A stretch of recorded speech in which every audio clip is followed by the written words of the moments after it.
تو حضرات محترم، کافی آپ سے باتیں ہو گئیں، اب میں ذرا خلاصے کی طرف چلتا ہوں کہ جو ہمارا مسلم فیملی لا آرڈیننس 1961 ہے، اس کا خلاصہ کیا ہے کہ اگر بندہ دوسری شادی کرنا چاہے یا تیسری چوتھی کرنا چاہے تو پہلی بیوی سے اجازت لے گا، مصالحتی کمیٹی اجازت دے گی، پھر وہ تحریری درخواست کے اندر اپنی وجوہات ماشاءاللہ بیان کرے گا کہ میری یہ مجبوریاں ہیں تو میں نے شادی کرنی ہے، ٹھیک ہے، تو تب جا کے مصالحتی کمیٹی اجازت دے گی تو وہ شادی کر سکے گا۔ اگر وہ قانون کی وائلیشن کرے گا تو اس کو 1 سال قید کی سزا اور 5 لاکھ تک اس کے لیے جرمانہ ہو سکتا ہے۔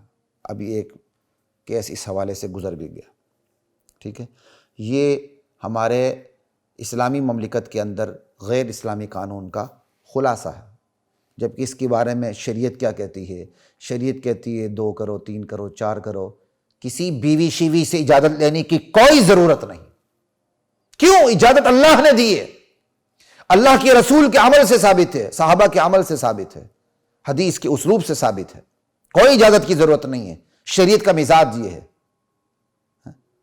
لا الہ الا اللہ، فانکحوا ما طاب لکم من النساء مثنی وثلاث ورباع۔ اب تک جو آپ سن چکے ہیں اس کا خلاصہ یہی ہے شرعی حوالے سے۔ دوسرا، تیسرا، چوتھا نکاح جہاد بھی ہے، فضیلت بھی ہے، ثواب بھی ہے، مردہ سنت کو زندہ کرنے کا ثواب بھی ہے، اور جو معیوب بنا دیا گیا ایک جائز عمل کو، اس کی معیوبیت کو، اس کی عیب ناکی کو ختم کرنے کا ثواب بھی ہے۔ پھر آپ جتنے نکاح کریں گے اتنے قوام بنتے چلے جائیں گے۔ ابھی ایک بیوی کے قوام تھے، پھر دوسری بیوی کے قوام، پھر تیسری بیوی کے قوام، پھر چوتھی بیوی کے قوام۔ تو قوام کے اندر کیا؟ گھر کا سربراہ ہونا اور گھر کا کفیل ہونا، سربراہی کا اپنا ثواب، کفالت کا اپنا ثواب، پھر آپ کی اولاد ہوگی، ان کو سنبھالنے کا الگ ثواب، ان کی تربیت کا الگ ثواب۔ پھر آپ دنیا سے چلے گئے ہیں تو پھر آپ کی جتنی اولاد آپ نے صحیح تربیت کی اور پھر وہ صحیح تربیت سے لہلہاتے رہے، ان کی فصل قیامت تک چلتی رہی، اس کا الگ ثواب۔ یہ تو ہے شرعی قانون کا خلاصہ ہے۔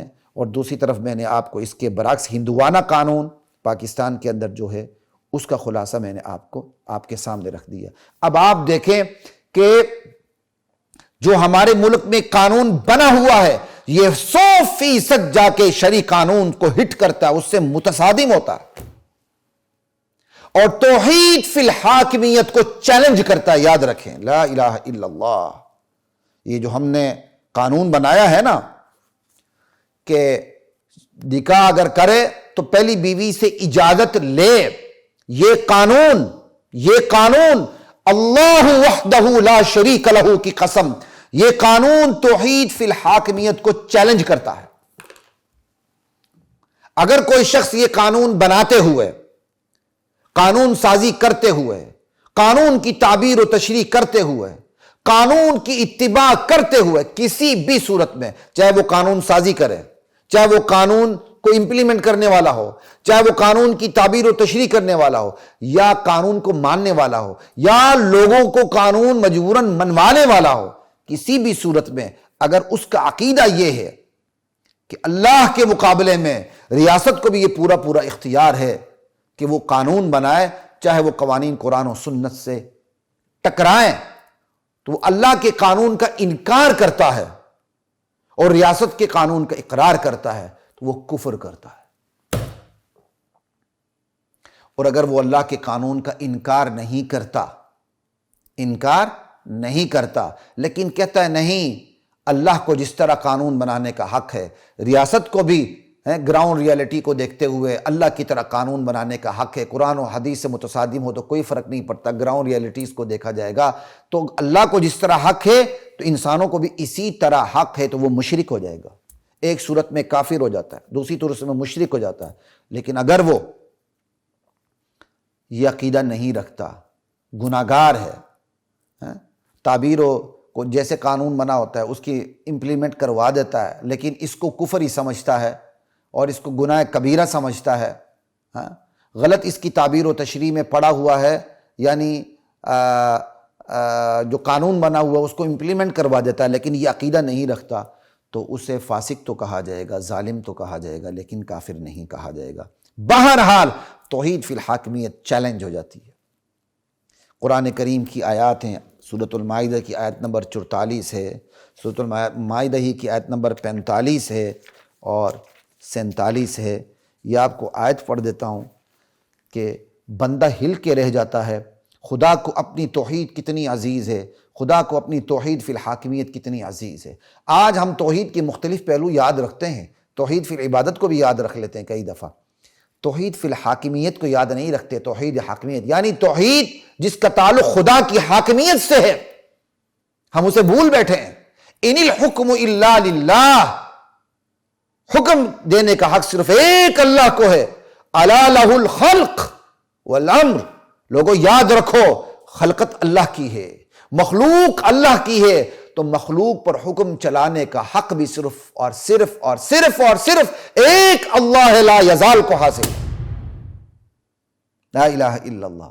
یہ دونوں آیاتیں بھی جو میں نے پڑھی ہیں وہ قرآن کریم کی، 3 مسلسل آیات قرآن کریم کی آپ کے سامنے رکھ دیتا ہوں، بندہ ہل کے رہ جاتا ہے۔ سورۃ المائدہ ہے اور آیت نمبر 44 ہے، وَمَن لَّمْ يَحْكُم بِمَا أَنزَلَ اللَّهُ، 44 ہے، وَمَن لَّمْ يَحْكُم بِمَا أَنزَلَ اللَّهُ فَأُولَٰئِكَ هُمُ الْكَافِرُونَ، جو ما انزل اللہ کے مطابق فیصلہ نہیں کرتا، یعنی اللہ نے جو حکم اتارا ہے، جو احکامات اتارے ان کے مطابق فیصلہ نہیں کرتا، جو تعلیمات اتاری ان کے مطابق فیصلہ نہیں کرتا، جو نہیں کرتے وہ کافر ہیں۔ ایک آیت۔ دوسری آیت 45 ہے، جو اللہ نے جو کچھ اتارا ہے اوپر سے ان کے مطابق جو فیصلہ نہیں کرتے وہ ظالم ہیں۔ وَمَن لَّمْ يَحْكُم بِمَا أَنزَلَ اللَّهُ فَأُولَٰئِكَ هُمُ الظَّالِمُونَ۔ اور تیسری آیت 47 ہے، وَمَن لَّمْ يَحْكُم بِمَا أَنزَلَ اللَّهُ فَأُولَٰئِكَ هُمُ الْفَاسِقُونَ۔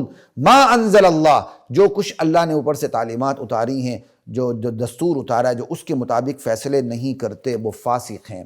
ایک آیت میں کافر ہیں، دوسری آیت میں ظالم ہیں، تیسری آیت میں فاسق ہیں۔ تو توحید فی الحاکمیت کو کسی بھی درجے میں چیلنج کرنے والے، قانون بنانے والے، قانون کی امپلیمنٹیشن کرنے والے، قانون کی تعبیر و تشریح کرنے والے اور قانون کو منوانے والے اور قانون کی غلامی کرنے والے، ایسے قوانین کی وہ دیکھ لیں، اپنا تجزیہ کر لیں کہ وہ کس کیٹیگری میں فال کرتے ہیں۔ وہ کفر کی کیٹیگری میں فال کرتے ہیں، ظلم کی کیٹیگری میں فال کرتے ہیں، ظلم تو شرک کی حد تک بھی چلا جاتا ہے، ٹھیک ہے، ظلم کی کیٹیگری میں فال کرتے ہیں یا فسق کی کیا کہتے ہیں کیٹیگری میں فال کرتے ہیں، وہ خود دیکھ لیں۔ ہم ان پر براہ راست فتویٰ لگانے سے رہے، لیکن ہم اللہ کا حکم آپ تک پہنچانے کے پابند ہیں۔ ہم نے پڑھا اس لیے کہ ہم اللہ کا حکم آپ تک پہنچا سکیں، کہ آپ اپنا تجزیہ کریں، آپ کہاں کھڑے ہیں۔ ایسے قانون بنا کے، ایسی قانون کی تطبیق کروا کے، ایسے قانون کی تعبیر و تشریح کروا کے اور ایسے قانون پر ایمان لا کے، ایسے قانون پر عمل کر کے اور ایسے قانون کی موجودگی میں آنکھیں بند کر کے، صم بکم عمی فہم لا یرجعون بن کے، لا الہ الا اللہ۔